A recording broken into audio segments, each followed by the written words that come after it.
guys, Jean here from my studio today, my dye studio anyway, and I just thought I'm getting ready to scour some fabric, some wool. This is how I do it from beginning to end. I won't be waiting the whole time while it scours, of course, but scouring is a word that we use in textiles when we're talking about deep cleaning a fiber.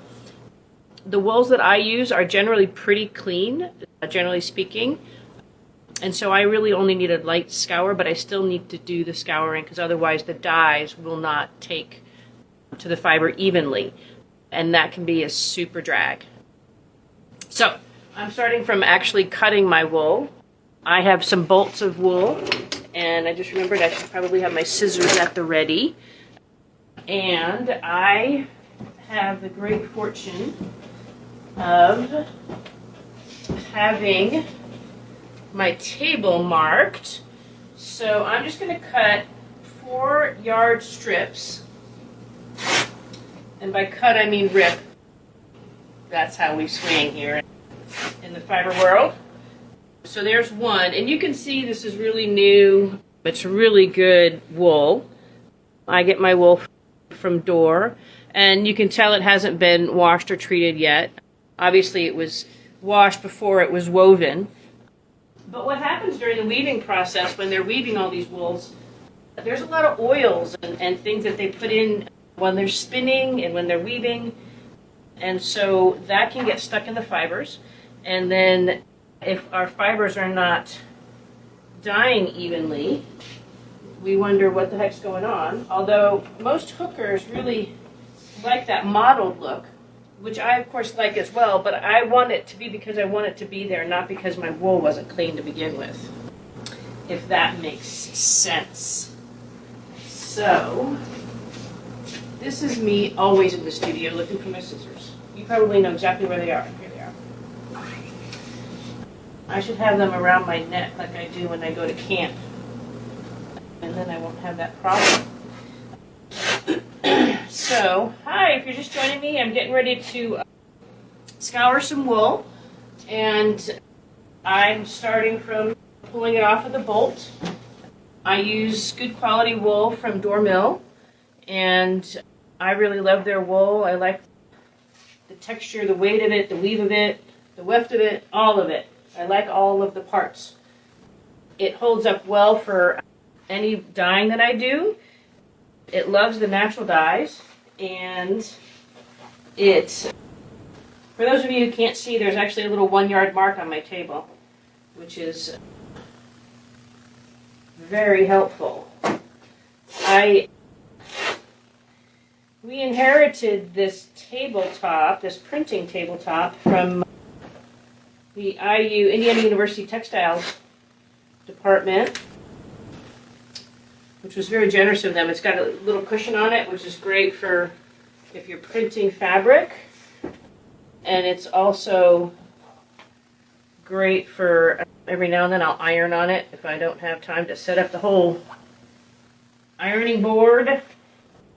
But when we got it in here, one of the first things I did was mark off yard marks on here so that I could do this. So there's my 4th yard. I'm going to do 4 yards. I try to do several yards at a time just because scouring. Laundry in real life is like the bane of my existence. I don't know if the rest of y'all are like me, but I really, really detest laundry. But I don't mind scouring because it does great things. So, oh yeah, ripping wool is the way to go, man, because we can actually rip it way straighter than we can cut it, especially if it's 58 inches wide. So that's my ripped edge right there. So you can get a little bit of wavy things happening, but yeah, and people think that you can't rip a twill, but that's just not true as well because this is woven as a twill. It's not a straight weave, and it makes it stronger, and it also makes it so that you can hook either side depending on how you go. It doesn't matter which way you cut your wool. I paused somehow. Hope you guys are still with me. And I hope that you caught all that. But yes, so you can rip wool and you can rip twills. And it rips way straighter than I could actually cut 58 inches across. Like everything, there's always a little calculating that happens. So I wrote it all down for you. And I don't know if you can read this the correct way or not. Can you guys let me know if that's backwards or forwards for you? I'm hoping it's forwards for you. Anyway, I am using Orvis paste to scour my wool. And the basic calculation is 1 teaspoon of Orvis paste for about 450 grams of fiber. So I know that it's backwards. Rats! So then I'll just talk, because that's not helping if it's backwards, unless you're dyslexic, which I happen to be, which is why I can actually read it backwards on my screen. Rats! Anyway, all right, so it's about a teaspoon for 450 grams of fiber. I've got 4 yards. I generally go with 360 grams for my wool yards. I've measured them many times, and it's always in that area, depending on how accurate I am with my cutting. So that makes 440 grams, 1,440 grams. And if I divide the 1,440 grams by the 450 grams of fiber, I get 3.2 teaspoons, since it's 1 teaspoon for 450 grams. And for those of us who work in the kitchen a bunch, we know that 3 teaspoons is just about a tablespoon. So I'm going to go with the tablespoon. And again, this does not need to be super precise. I'm going to bring you over to where I do my scouring, because I just need to do light scouring. I don't need to do this on the stove. If you have something that is really, if you have a piece of fabric or wool or yarn that is particularly dirty, you really want to scour it on the stove and get a good, heat it pretty well, and heat it for at least an hour. And you'll see, even after this, with this really nice, this is naturally undyed wool. And when I dye it, when I scour it, when I'm done scouring, the water will be brownish. And, you know, that's just how it is. It's pulling all of the grease and all the other things that happen while it's spinning and weaving and all those things that happen in the factory. At my studio, I have this handy dandy little, it's a little baby washing machine, and it doesn't, we don't have a dryer here, but it spins out super well. I don't know if I can get you close enough in to see like that. Bend it down, there we go. So it's just your basic. And this is Orvis paste, if you're not familiar with it. And it's backwards, of course. There's a lot of quilt stores and stuff that sell it, but they sell like little packets of it that are pretty expensive. This, you buy a big 5-pound tub of it, and it's inexpensive. If you live near any place that supplies horses, like a tack shop, they use this to wash horses too, and animals and dogs. It's great for dogs. So, I've got my Orvis paste. I've got my teaspoon, my tablespoon, because that's what I'm about to use, and this is not baking, so it doesn't need to be super precise. And it did say just a little over 3 tablespoons. So I'm going to go with that. And I already put in some warm water in here. I filled this already. And you can see, I don't know how well you can see, but it dissolves pretty quickly. Orvis paste above a certain degree, a certain temperature, is solid. And when it gets really hot in the summertime, this will just be a big tub of liquid. Because as soon as it goes above a certain temperature, it just dissolves instantly. So, I am just going to start cramming my wool in here.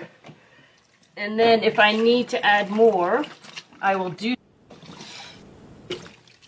Depending on the fiber art that you do, you may or may not care if this wool gets felted. As a hooker, I'm all about it being felted, so I don't worry about agitating. And sometimes, if I really think it needs it, I'll go ahead and put this on an agitation.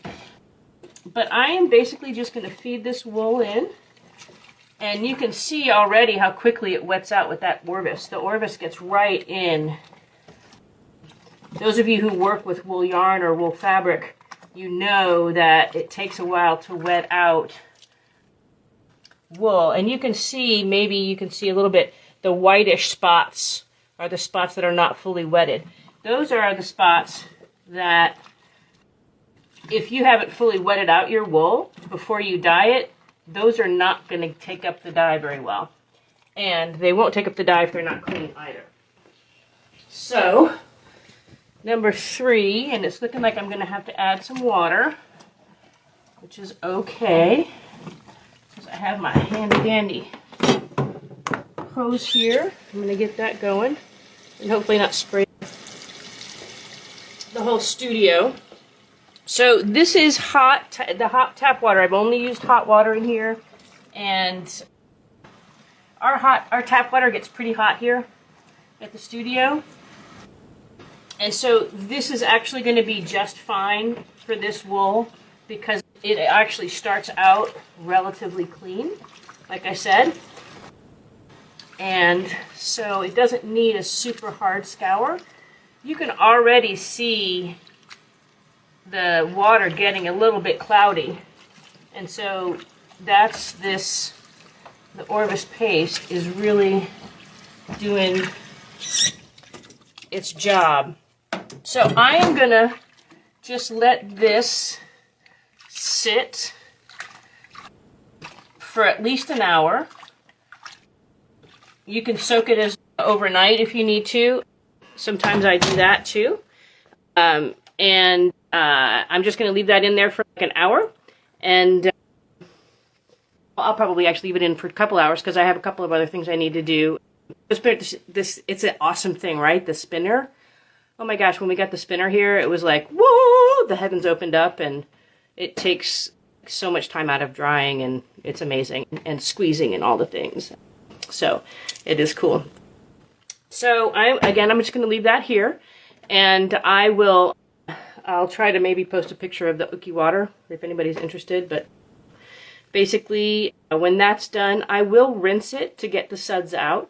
Orvis paste doesn't leave a lot of suds, and if there is a little bit left in there, it's not going to hurt anything if you go in your dye pot. I have read some things that say that if your water gets too acidic, the Orvis paste can bond with the fiber. I've never had a problem with that. I've never had my wool come out of a dye session feeling funky because of the Orvis paste. But I really like this Orvis paste. It's a pH neutral. It doesn't have any additives. It's not going to take out any color or do any of the things. If you don't have Orvis paste, the next best thing is like Dawn dishwashing liquid, the original blue that doesn't have any other thing in it, or Dr. Bronner's. But you want to use things that don't have any smelly things in them or additives, because Dr. Bronner's comes in all these different flavors now. And you definitely don't want anything that's citrusy, or most soaps are very alkaline, high in pH, and that's not what you want. So thanks, Raw Textiles. Thanks for joining, and thanks everybody else for being here and for watching. I hope you have a great Sunday. Bye.